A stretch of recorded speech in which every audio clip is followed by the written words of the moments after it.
Comencemos con el relato del encargo fallido. El corpulento Richard había recibido el encargo y, fiel a su costumbre, se limitó a aceptarlo. Él únicamente formulaba a sus clientes las preguntas básicas a fin de ejecutar sin errores su trabajo. Por eso venía desde 4 días atrás espiando a aquel muchacho, aguardando el momento. El objetivo era buen mozo, un varón blanco de cabellos castaños y facciones delicadas que vestía con elegancia y exhibía finos modales. Sin duda no era un gánster. Richard sabía olerlos. Tras largo tiempo metido en el negocio, su experiencia le decía si estaba frente a un delincuente o un individuo común. Durante las jornadas en que lo acechó solo advirtió en aquel un rasgo apto para justificar el encargo de matarlo. Pero no rápidamente, la orden clara y tajante consistía en que la muerte debía llegar precedida por tortura, el objetivo tenía que sufrir mucho, caso contrario no le pagarían la recompensa.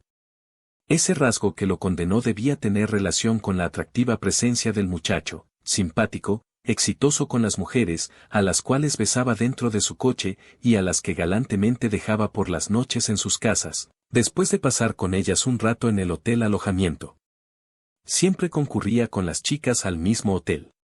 Cliente preferencial debía ser, se dijo el sicario, cuando otra vez lo vio salir de esa residencia. Sí, ese debe ser el motivo, pensó Richard, el tipo es un mujeriego y seguro que se emparejó con la joven esposa del jefe. La rubia debía haberle montado los cuernos con este sujeto. No la reprochaba si así hubiese sido. Acostarse con ese viejo gordo y calvo tenía que resultarle todo un agobio por muchos lujos y comodidades que aquel le brindase. Por fin Richard tuvo su oportunidad. No había moros en la costa, el objetivo se hallaba sin compañía y caminaba con aire despreocupado. El matón apuró el paso desde atrás de este, y cuando lo tuvo a tiro extrajo la pistola y apuntó. No a la cabeza sino a la pantorrilla. El joven emitió un quejido, más producto de la sorpresa que del dolor, algo le había pinchado. Se inclinó para quitarse ese objeto clavado en su carne, que había atravesado la tela de su pantalón. Se trataba de una aguja hipodérmica cuyo líquido lo adormecía. El hombrón se aproximó aún más, y cuando el agredido se desvaneció lo tomó entre sus fornidos brazos. La calle estaba desierta, continuaba sin haber nadie a la vista. Arrastró el inmóvil cuerpo hacia su camioneta y lo introdujo en esta. Una vez allí procedió a atarlo, vendarlo y amordazarlo. Acto seguido, arrancó el vehículo y puso rumbo a aquella caverna, donde tenían su nidada a las ratas. Ellas lo conocían y lo recibían con chillidos, que a Richard se le antojaba de gozo, cuando sacaba de la bolsa trozos de carne. Debía darles muy rápido el alimento pues corría riesgo de que lo mordieran en el fragor de su voracidad, pero más allá de esta precaución el matón se sentía seguro. Era el proveedor, no la presa, las ratas conocían la diferencia, no eran tontas. También en esta ocasión estaban alegres por verlo, creyó Richard, mientras arrastraba ese cuerpo bien atado hacia el interior de la gruta. La víctima se había despertado por el camino y sollozaba, nadie oía sus gritos amortiguados bajo la mordaza. Pero ya era hora de quitársela, y también la venda. Lo dejó tendido sobre la tierra mientras los roedores aguardaban con agitada expectación desde la penumbra. El captor mostró un cuchillo a su presa y con gesto veloz le rasgó la frente, que empezó a sangrar. Luego jaló los pantalones al maniatado joven, y practicó varios tajos en los muslos desnudos. Las ratas olfatearían el fluido. Antes de retirarse, armó la cámara y la dejó prendida enfocando la escena. Dentro de unos días regresaría para llevarse el rollo con la filmación. Así acreditaría la eficacia de su faena, y no tendrían excusas para regatearle el monto de su merecida paga. Pero cuando el asesino a sueldo salía de la gruta algo inusual sucedió. Lo trababan desde uno de sus tobillos.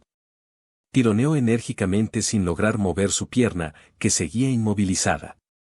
Quizás el infeliz había reptado arrastrándose hacia él y le agarraba el pie para rogar clemencia, pensó. ¿De dónde sacaba tanto vigor ese enclenque? Miró hacia atrás pero la cerrada bruma no le permitía visualizar nada. Maldito desgraciado, se dijo con fastidio, mientras buscaba en su chaqueta la pistola recortada que usaba para matar a corta distancia.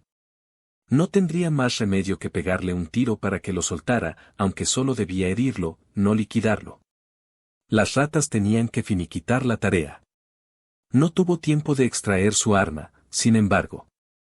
Aquello que lo tenía aferrado era una mano gigantesca. Por cierto, no pertenecía a su prisionero, y poseía una fuerza descomunal. La garra lo arrastró con increíble violencia, y él resbaló impactando su corpachón contra el suelo barroso de la caverna. Lo estaban atacando con saña. A la pálida claridad de la filmadora encendida lo vio. Era un sujeto inmenso y espantoso. Vestía un mameluco azul de obrero manchado de sangre. También salpicada de sangre fresca estaban su cara, sus desgreñados cabellos, sus hombros y su musculoso pecho. Parecía un carnicero demente que acabara de consumar una faena atroz. Desde su rostro deforme, un par de ojos llenos de odio miraban con expresión de animal salvaje. La boca del gigante exhibía una dentadura que, más que de un ser humano, semejaba a la de un cocodrilo de afilados colmillos. De las sucias encías escurría saliva, por la anticipación del alimento con que saciaría su hambre. Su respiración agitada y ronca cortaba el aire enrarecido. Esgrimía una hachuela en su diestra aquella bestia humana. Con el revés de esa herramienta apaleó una y otra vez a Richard, que rodó atontado sobre el suelo húmedo. El desmayo le evitó comprender cuál sería su trágico destino. Aquel desquiciado levantó nuevamente la hachuela, ahora con el filo apuntando hacia el inerme sicario. Con un movimiento seco, de terrible violencia, rasgó el aire y cortó. La cabeza limpiamente cercenada se desprendió del cuello, y dando tumbo se detuvo al pie de la máquina filmadora. Durante la refriega, el joven cautivo zafó las ataduras de sus piernas. Con las muñecas liadas a la espalda, haciendo un supremo esfuerzo, se incorporó y, enredado con sus pantalones, se echó a andar en paños menores. Emergió de la cueva huyendo sin mirar atrás, corrió y corrió, librándose de una muerte tan horrible como segura.